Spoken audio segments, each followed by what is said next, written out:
guys, so umpisan natin ang pagluluto.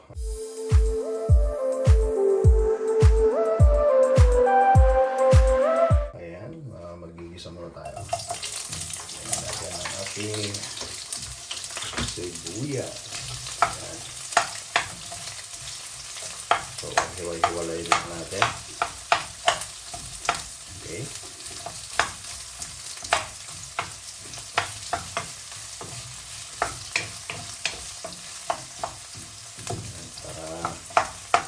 Hiwalay.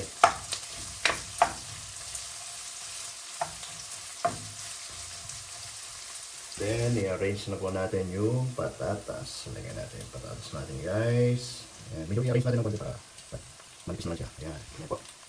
Ayan, lagyan natin. Right. So, ayan, lagyan yung patatas natin. Tapos,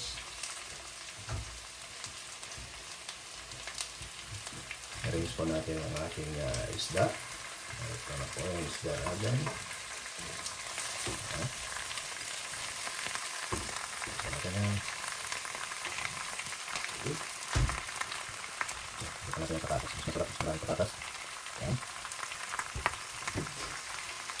Siyempre, tapos lagyan na natin ng pimenta. Ayan.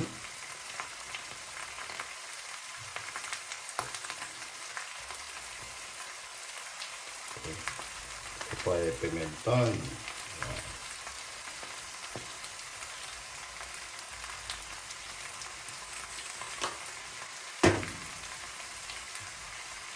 Tubig.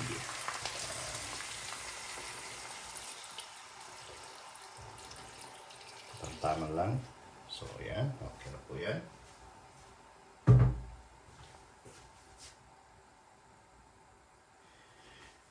And then, of course, ganun lang po. Lagyan na natin ng takip. Okay. Okay, so ayan guys. Luto na. Wow!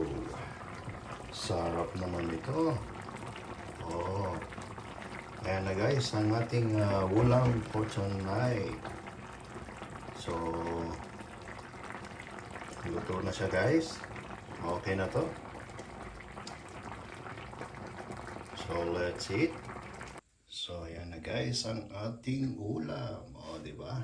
Ayan na. Umuusok-usok pa. Sarap nito guys. Okay, thank you for watching.